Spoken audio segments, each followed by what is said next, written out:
સાચા ખેડૂતો સાચા ખેડૂતને સાચા ખેડૂતને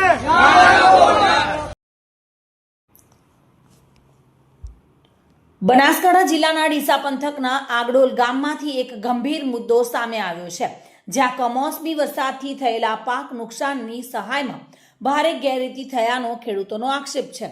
સાચા નુકસાનગ્રસ્ત ખેડૂતોને સહાય ન મળતા અને પાકને નુકસાન ન થયું હોય તેવા ખેડૂતોને સહાય મળ્યાનો આરોપ લગાવી આગડોલ ગામના ખેડૂતો ડીસા એસડીએમ કચેરીએ પહોંચ્યા હતા।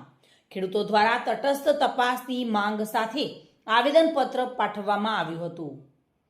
हाँ साहब, अमे आ सर्वे कर्યું एना माटे पूछवा गया था, बराबर के भाई शा माटे अमने वळतर नथी मळ्युं, जेने बगाड़ नथी एने वळतर आप्युं छे, तो अमन साहेब बगाड़ छे बराबर तो केम वळतर न मळ्युं, बराबर। तो ए लोकोनुं केवुं शुं थाय छे के साहेब अमारा संबंधो अमे हाचव्या छे, बराबर। तो एवा कया एमना આગડોલ ગામની અંદર સંબંધ હતા કે એ હાચવ્યા, બરાબર, કે હાચા ખેડૂતો મરી ગયા, બરાબર, અને જૂઠા ખેડૂતો પૈસા લઈ ગયા એમ। અધિકારી સાહેબ, આજે સર્વે અધિકારી વિતરણ અધિકારી ભાઈ વસંતભાઈ કરીને નામ છે। અમારી માંગ એક જ છે કે અમારે સાહેબ ન્યાય મળવો જોઈએ। આજે અમે આગડોલ ગામથી 200 જણા અહીં એસડીએમમાં આવ્યા હતા, સાહેબશ્રીને રજૂઆત કરી છે અને અમારા ગામમાં મગફળી હતી છતાં અમને લાભ કોઈને મળ્યો નથી।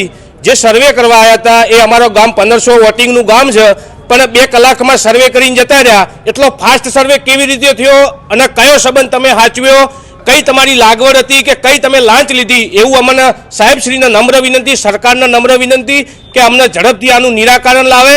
અને ખેડૂતોએ ઉસીના પૈસા લઈને બિયારણ લાવ્યું હતું, મગફળું દવા અને બધું હજુ હોમેવાળાને આલ્યા નહીં, મગફળુંને બગડી ગયું અને સરકારે જે પૈસા ફાળવ્યા હતા એ એમાંથી અધિકારીઓ જે સંબંધ હાચવાન જે કૌભાંડ કર્યું એનું બહાર આવે એવી અમારા આગડોલ ગામની નમ્ર વિનંતી છે।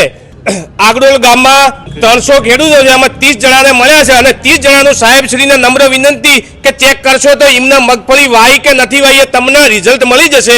છતાંય 10-10 વર્ષથી ખેતરો પડ્યા હતા, કોઈ વાવેતર નથી કર્યું, એમને 40-40 હજાર મળ્યા છે। 10-10 વીઘાના 2 નંબર હતા, એમાં એકમાં એકને 40 મળ્યા ને એકમાં 10,000 મળ્યા। 30,000નો શેનો આટલો તફાવત છે? કોણ અધિકારીને કોને આટલી ઓળખાણ છે? એટલું અમને સત્ય લાવવા બહાર મારી નમ્ર વિનંતી છે। અમારી માંગ એવી છે કે ડીસા તાલુકાના આગડોલ ગામના ખેડૂતો અહીંયા એસડીએમ ખાતે આવેદનપત્ર આપવામાં આવ્યા હતા।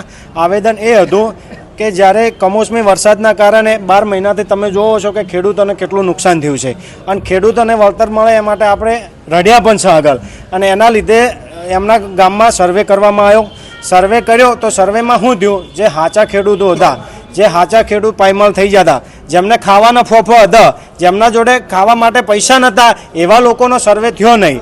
અને થયો તો એમના ખાતામાં પૈસા 2-3 હજાર જ નાખવામાં આવ્યા અને બીજા જે સર્વે કરીને પૈસા નાખવામાં આવ્યા છે એ તદ્દન ગેરવ્યાજબી પૈસા એમને કર્યા છે, તદ્દન સર્વે ખોટો કર્યો છે। અને જે ખેડૂતોને પૈસા નાખવામાં આવ્યા એમને કંઈ બગાડ પણ નહોતો થયો અને કંઈ નુકસાન પણ નહોતું થયું, એવા ખેડૂતોને આ લોકોએ સર્વે કરીને પૈસા નાખ્યા છે।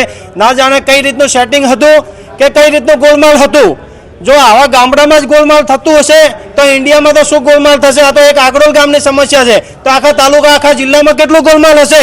જો આગડોલ ગામના જે સાચા ખેડૂતને ન્યાય નહીં મળે અને સાચા ખેડૂતોને જો સહાય વંચિત રહેશે તો આજે અમે એસડીએમ શ્રીને આવેદનપત્ર આપ્યું છે। જો આવેદન તે આગળ કાર્યવાહી નહીં થાય અને આમાં સાચા ખેડૂતોને એમના જે મળવું જોઈએ એ જોગવાઈ નહીં મળે અને આમાં કાન અધેર થઈ જશે તો સરકાર સામે પણ આંદોલન કરવું પડશે તો કરશું, કોઈ અધિકારી સામે પણ આંદોલન કરવું હશે તો કરશું। જો ખેડૂત માટે અહીંયા આત્મનિર્ભર કરવું હશે તો કરવા હું દીપક રબારી તૈયાર છું, પણ આગામી સમયમાં આગડોલ ગામની જે ઘટના ઘટેલી છે અને આગડોલ ગામમાં જે ખેડૂતો વંચિત રહી ગયા છે એમને એસડીએમ સાહેબને આ મીડિયાના માધ્યમથી હું રિક્વેસ્ટ કરવા માંગુ છું કે જે તે અધિકારીને બોલાય અને જે સાચો ખેડૂત છે એને ન્યાય આપે અને ભ્રષ્ટાચારી છે એમના ઉપર કાર્યવાહી કરે, એ જ મારી માંગ છે। હવે જોવાનું એ રહ્યું છે કે ડીસા એસડીએમ કચેરી અને જિલ્લા ખેતીવાડી વિભાગ દ્વારા આ સમગ્ર મામલે કેટલી તટસ્થ તપાસ હાથ ધરવામાં આવે છે અને ખરેખર નુકસાનગ્રસ્ત ખેડૂતોને ન્યાય મળે છે કે નહીં। ખેડૂતોની ચીમકી બાદ તંત્ર હરકતમાં આવશે કે કેમ તે પણ મહત્વનું રહેશે। Bureau report, today Gujarati news.